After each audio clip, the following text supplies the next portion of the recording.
Hi everybody, Ziv Simon here. I'm the creator of Surgical Master, the surgical training for dentists.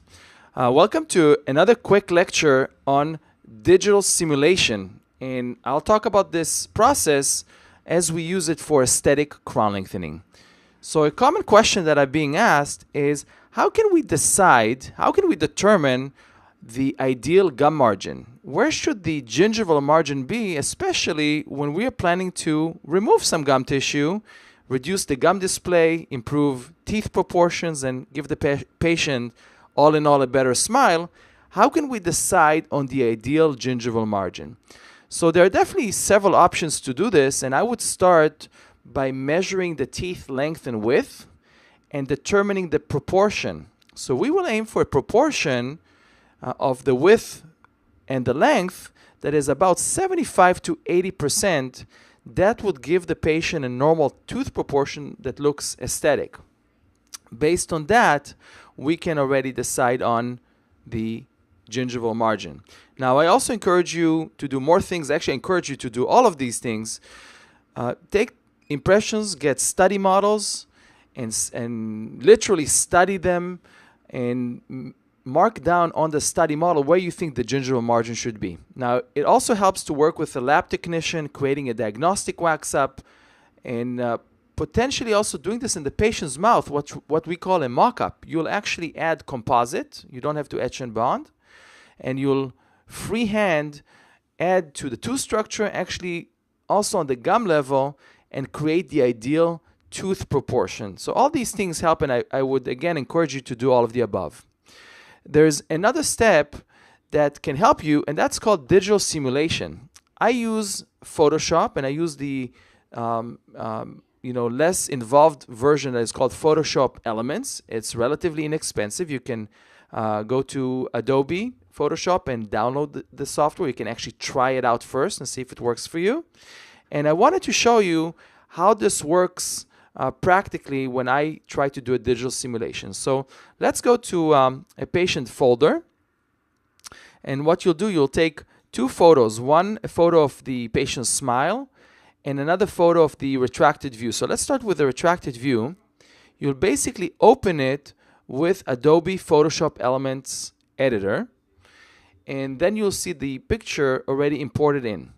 What you'll do next, you'll go to the filter section and choose distort and a sub option called liquefy. So I really use Photoshop elements only for the liquefy option. What it does, it takes the picture and it turns all the pixels into gel. Okay, if you like to zoom in here with the Mac, we're pressing Command plus. So we're going to zoom in a little bit. And you see we have this circular brush. You can change the size of it on the right where it says tool options. You'll press brush size and make it a little bit bigger. And what this will do, as you click your mouse, it'll start moving the gum margin. Now, it makes it in a very seamless way, as if you're doing a crown lengthening. And you can now take this information, study it, also share it with your patient and see what they think. So what you can do if you want to change the incisal edges, that works as well. If you think it's appropriate, you can move the gum margin in different directions. You can, if you made a mistake, you can either undo and bring it down again. You can also do crown lengthening on posterior teeth, and it's going to really make you realize, make you understand how the final result will look like, or maybe it'll make you decide not to do it because it doesn't look good on the simulation. So once you're done with your, and this is just a totally hypothetical example, once we are done with the crown lengthening, the digital crown lengthening, I press OK, and then we save as. So in the Mac, it's Shift Command S. We'll save as the image number, and we'll add simulation to it in the file name. You'll see in a second why this is important. So you save it in the maximum quality, maximum resolution. Okay, we always go for the highest quality possible. And now we'll take the second picture, which is the patient's smile, the zoom in on the patient's smile. We'll do the same thing And now we have to go again to filter. You already have a shortcut here, but let me show you the whole way. Distort, liquefy. Now you'll have to use a smaller brush size so we don't distort the lip too much. And even here you can start changing the gum level in a very seamless way. Okay, now if you made a mistake, and that can happen, you basically undo it. Okay, it's all in the digital world. It doesn't even hurt the patient. And the information and the knowledge you're getting from doing the simulation helps you a lot.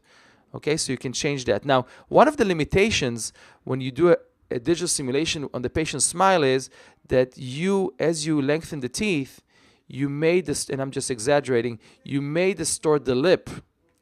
And that's obviously not a good thing because it will, basically defeat the purpose.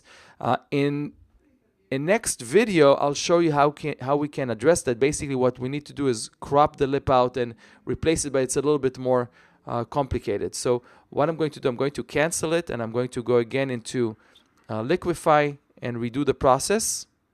Okay, do the digital crown lengthening all the way in the back, and spend as much time as you need. I'm just doing it relatively quick for the demonstration purposes. Okay, and then we'll press OK. We'll save as the image file and add simulation. Press save and save to the maximum quality. Okay, and what you want to do is go back to the original folder.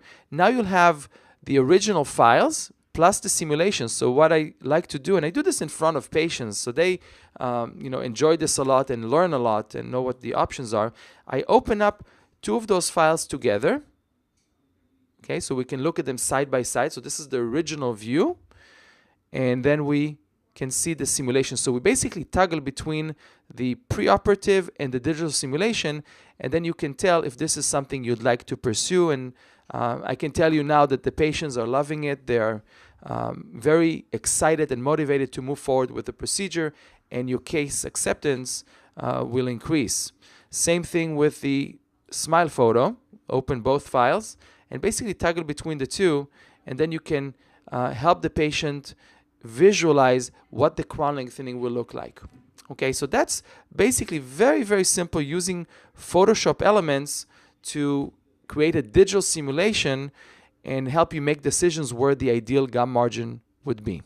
So I hope this information was useful to you and that you can now go ahead and do a digital simulation for your patients and eventually perform a better procedure. So until the next time, all the best. Ziv Simon here from Surgical Master.